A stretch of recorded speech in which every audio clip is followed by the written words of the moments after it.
The 1920s, a time of unprecedented prosperity and cultural revolution. Jazz music filled the air, flapper dresses twirled on dance floors, and a sense of boundless possibility permeated American society. Yet, beneath this glittering facade, a darker reality festered.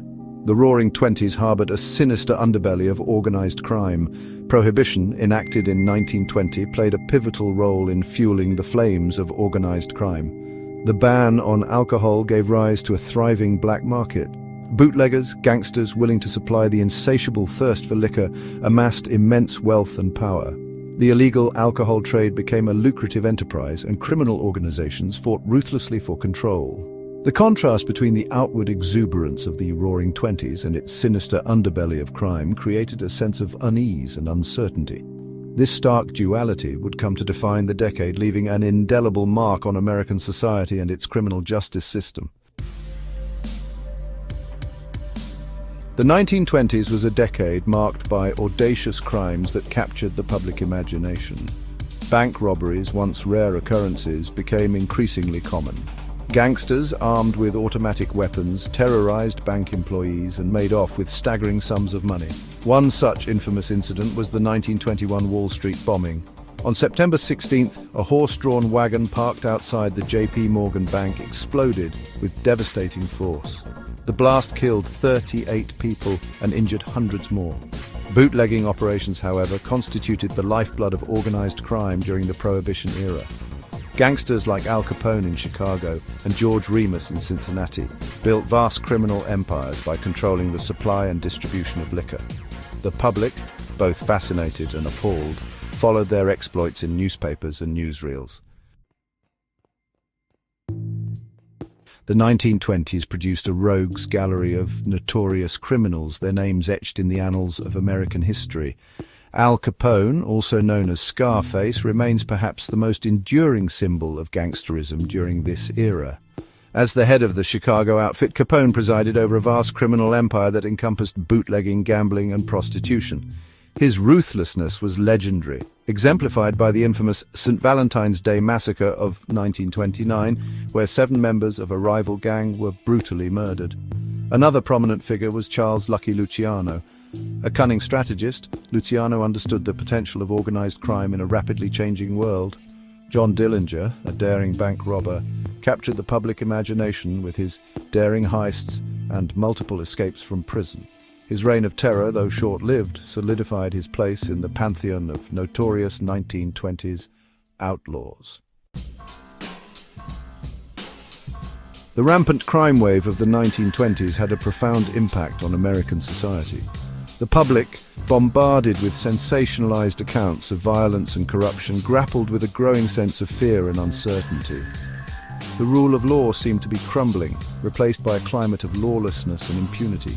The widespread availability of illegal alcohol, often laced with dangerous substances, led to a surge in public intoxication and alcohol-related deaths. Speakeasies, clandestine establishments that served alcohol, became breeding grounds for violence and other criminal activity. The social fabric of communities frayed as people turned to crime for profit, or simply to survive. The glamorization of gangsters in popular culture further complicated matters. Movies and novels often portrayed these criminals as romantic heroes, rebels who thumbed their noses at authority. The crime wave also exposed the limitations and shortcomings of law enforcement agencies at the time. The 1920s crime wave served as a harsh wake-up call for America.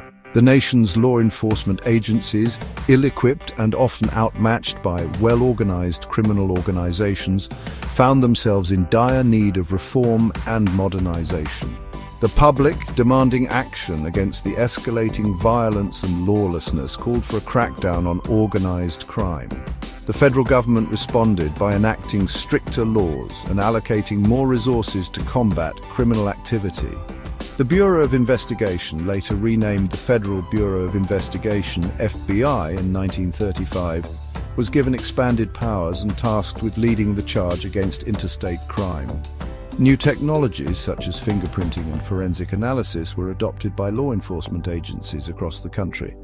These advancements allowed investigators to better track criminals, analyze evidence, and build stronger cases against suspects.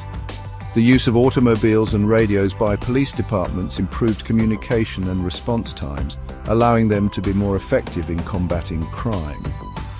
The 1920s crime wave also led to a greater emphasis on professionalization within law enforcement.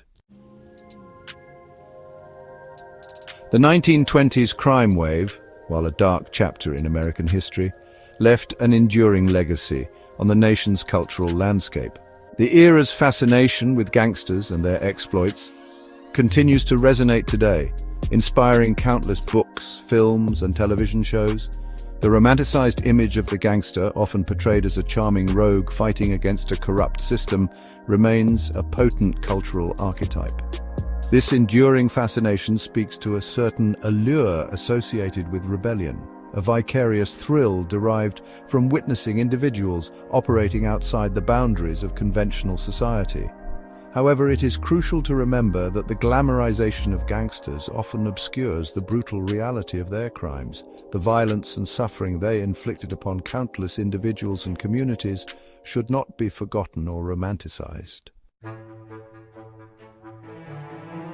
The 1920s crime wave continues to captivate audiences nearly a century later. This enduring fascination stems from a complex interplay of factors, encompassing the era's unique social and cultural context, the larger-than-life personalities involved, and the timeless themes of ambition, greed, and the struggle for power.